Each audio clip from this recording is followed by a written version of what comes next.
5 November যুক্তরাষ্ট্রের president নির্বাচনে তুমুল লড়াইয়ের পর হোয়াইট হাউসের মসনদে বসার অধিকার নিশ্চিত করে রিপাবলিকান পার্টির প্রার্থী ডোনাল্ড ট্রাম্প।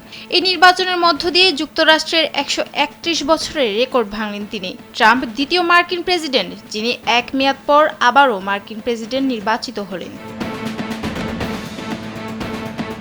নির্বাচনে জয় পেলেও এখনই ক্ষমতায় বসতে পারছেন না ডোনাল্ড ট্রাম্প। এর জন্য তাকে অপেক্ষা করতে হবে 20 জানুয়ারি পর্যন্ত। ওই দিনই আনুষ্ঠানিকভাবে ক্ষমতায় বসবেন তিনি। তবে ক্ষমতায় বসেই প্রথম দিন কি করবেন তার একটি ইঙ্গিত দিয়েছেন ট্রাম্প। হোয়াইট হাউসে পা রেখেই বেশ কয়েকটি নির্বাহী আদেশ দিতে যাচ্ছেন তিনি।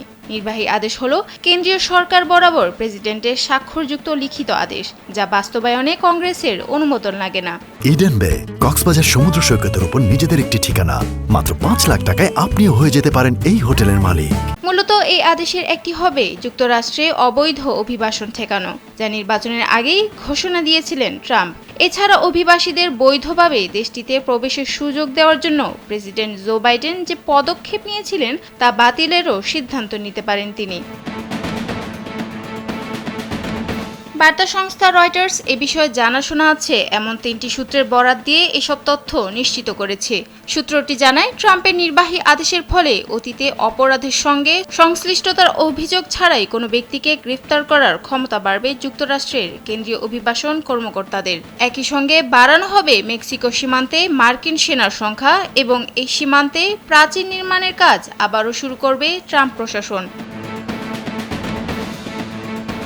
সূত্রের বরাত দিয়ে রয়টার্স বলছে, বিগত বছরগুলোয় যুক্তরাষ্ট্রে লাখ লাখ অভিবাসীকে বৈধভাবে প্রবেশের সুযোগ দেওয়ার মানবিক প্রকল্প হাতে নিয়েছিলেন জো বাইডেন। নির্বাহী আদেশের মাধ্যমে সেই প্রকল্পই এবার বাতিল করার সম্ভাবনা দেখা দিয়েছে।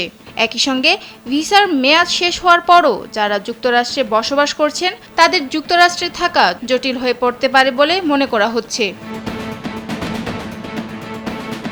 এদিকে যুক্তরাষ্ট্রের কলম্বিয়া ইউনিভার্সিটিতে ফিলিস্তিনের পক্ষে শিক্ষার্থীদের বিক্ষোভ হয়েছে বলে জানা গেছে।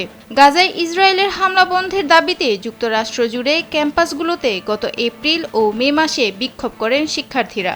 এই শিক্ষার্থী সহ যেসব বিদেশি শিক্ষার্থী তাদের ভিসার শর্ত লঙ্ঘন করেছেন তাদের নিজ দেশে ফেরানোর বিষয়টিও অগ্রাধিকার তালিকায় থাকতে পারে ট্রাম্পের শাসনামলে।